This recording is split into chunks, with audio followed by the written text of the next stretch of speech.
I often see people as they're managing people, they ask closed questions. They want to affirm the things they want to believe. And then in the end, they're really frustrated, like, hey, how come it didn't happen? Whereas if they asked open questions, then they would have gotten a lot more information, and therefore less likely that the goal isn't, that the goal will be reached. So Andy, I mean, this chapter is called Asking Skillful Questions, right? I mean, this is serious. Like, this is serious stuff. You have skillful in the title, which suggests to me this is like I gotta like learn how to be like a plumber or an electrician. I need to develop something. Yeah, what you do, because like any skill, you need to know, how to distinguish and how to turn one sentence into another one. Right, but I mean, question. In the beginning, how do I get started on this? Like, start me with the basics. So the basics are like so simple again, and yet so difficult to implement if you don't use it more as a practice. So closed questions start with a verb. Are you finished? Can you help me? A verb. Now we move to an open question, which just takes a question word. How, who, what. Why is a little bit dodgy because it can also be full of judgment, like, why did you do that? So you can ask the same question, open or closed. Why, I'm always a little bit cautious. But how and what are really like perfect places to take what might be a kind of a forcing the discussion in one direction. And by asking it open, you allow it to go in a more meaningful direction, more open. Right, but so it sounds like you want to avoid the questions kind of priming people or something, but if I go like the Socratic method, for example, which is similar, I'm still guiding somebody. Yeah. So, when you say skillful questions, is that kind of where you're still going, like the Socratic method? And how do I, or should I prevent from guiding a person? Because now we're getting back to manipulation and influence, because we can use open questions to do exactly that. Yeah, but the likelihood that you push people in a direction with an open question isn't as great as if you do a closed question. So, are you going to be done next week? How are things going regarding your goal next week?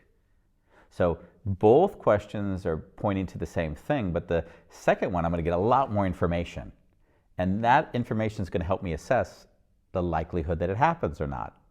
So, I often see people as they're managing people, they ask closed questions. They want to affirm the things they want to believe.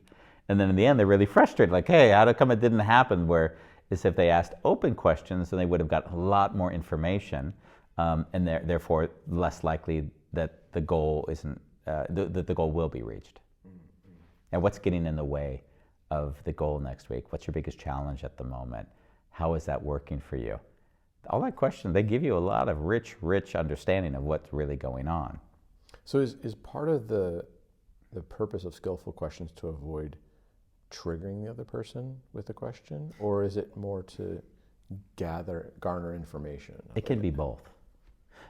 For instance, interestingly, we reveal a lot in our questions. Like, do you think that's a good idea? Is not really someone asking a question. I don't think it's a good idea, but apparently you do. Right. Yeah. But that's when I was getting to with some of the open questions, because you could also look at somebody as being incompetent and ask a question that's kind of like, okay, I know you're stupid, so tell me why you're not. Yeah.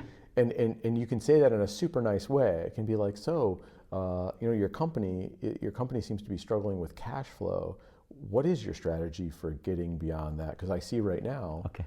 Right. So really good example, but you introduce strategy. And so strategy is a word you enter that may not be the thing that is of concern to them. So I would say in that question, you could leave it a little bit more open, say, so what's your challenges there at the moment?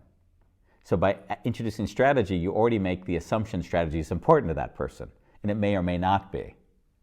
Well, because it's interesting that there's two types of questions I could ask there. Mm-hmm. Both of them seem to be open, but one of them's guiding and one of them's not. Like, one's making some assumptions and one's not. Like, I'm making the assumption, for example, I'm talking to the CEO of a company in a financial thing, which I know isn't a very personal thing, but it's easier maybe as an example. I think you're an incompetent CEO. Yeah. And I see that the business isn't going the right direction. Yes. So the question I ask is, like, so your company seems to be in a downward spiral. So how do you see the future unraveling? How do you see yourself pulling out of this? Yeah, that's a great question. But it's kind of letting me know, like it's kind of like telling you, no, look, I don't trust you right now. I'm looking for you to give me confidence that I can trust you with my money. Whereas the question you had, the question you posed was very different. It was like, okay, so like, what do you think right now are the challenges that you're facing as you're wanting to get out of this? One of them seems to come from more of a trust. I'm curious. Another seems to come more from like kind of an attacking purpose. Like I want to know that you're not incompetent and incapable. Yeah. So the reason, this is a long question. The reason I'm asking that is, how do you train yourself in which question you should be asking to create connection, right? Yeah. And not let those fears drive it while still saying, yep, I asked an open question. Yeah, I mean, there's the open question, which is the basic, right? A question word starts an open question, a closed question is a verb. So that's a basic rule. You know whether you're doing it or not. What we're getting into is, how do I open a dialogue with someone where it becomes meaningful? And I do that through what is in the book referred to as an opening question. So it's kind of funny. If the context is too broad, the discussion can go anywhere. If it's too specific, it's very limited. So there's a balance of like, hey, I understand that there's been challenges in your business at the moment, like how are things going? That might be the start of the discussion. And then you framed it. If you just said, how are things going? Then the context is so broad, it can go anywhere, and you really want to reduce it down to at least the business where you have a mutual interest. So, you know, the way I would suggest is I start with the opening question where I've defined the context for us to have this dialogue, and then through that, I just dance with the responses. Okay, so it seems like you have to cultivate a mindset. Yeah. Somehow. Can you give me any like help with that? I mean, yeah, the cultivated mindset, we'll get into another chapter, and the mindset's really good. I'll just precurse a little foreshadow here, is that I'm more interested in the process than I am in content. So he may say, oh, there's problems in the production. And then the obvious next question would be, what are the problems you're having? And then he may or may not respond with something like, there's too much, there's not enough personnel to take care of the demand at the moment. And so then when you say not enough, what does that mean? So in the dialogue of trying to understand, you're taking out the words and you want to deepen the awareness and understanding about those words. You don't want to make any assumptions of that meaning. And what I've seen is that if the intention is clean, I'm not trying to catch you in a trap, and because keep in mind, if it isn't clean, they'll feel it, and then they're not going to answer those questions. So if it feels genuine to them, and it's a really honest question, I find that people are so forthcoming at the end of the conversation, there's even sometimes a little bit of discomfort. Like, wow, I shared a lot there. Like they'll even feel a little bit like, wow, that I was so comfortable, I was off guard. And that tends to be how I would see it, is you really start with understanding what the context is for our meeting, and then you leave open questions to guide you. What do you mean by this? Are you going to fix it? That would be the question that would be closed. Oh yeah, we've got it under control. That's where you don't get as rich an understanding. Okay. Yeah. I mean, it is a skill set. It seems like it's a pretty serious skill set. It's going to take a lot of time to build. You have an exercise in there, and the exercise is considering the skill set that we need to build to cultivate this. The skill set's a big deal. The exercise is a small thing. Yeah. I appreciate the exercise, but what can I do beyond the exercise to work on building this as a skill set?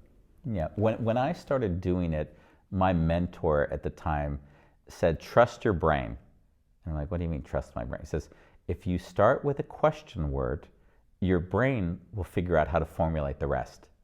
So if I'm with you, how? I'll just say how, and then how are you feeling about these conversations we've had so far? What? What about the conversations have you found most interesting? I don't know I'm going to ask those questions, but I start with a question word and let my auto system just take over. So I do feel like part of the confidence comes with just trusting your brain will figure it out. And that's not necessarily easy at first, but it's one of those moments where you just try. Just say how. In my training, when I'll do this, I'll just say how, and let it flow from there. And people will laugh like, la, la, la, la, and then the word it came out like, wow, where did that come from? So there is a degree to which you have to trust that your brain will finish the sentence if you just start with how or what. Okay. Why don't you try it? How? Just how. Okay, so how? I mean, what I'm really interested to know is how you got started, and I want to know the journey so that I can figure out how I can copy it. Yeah. Because you are very good at this. Yeah. And you've obviously gone through a process, and I want to know how many years it took to get.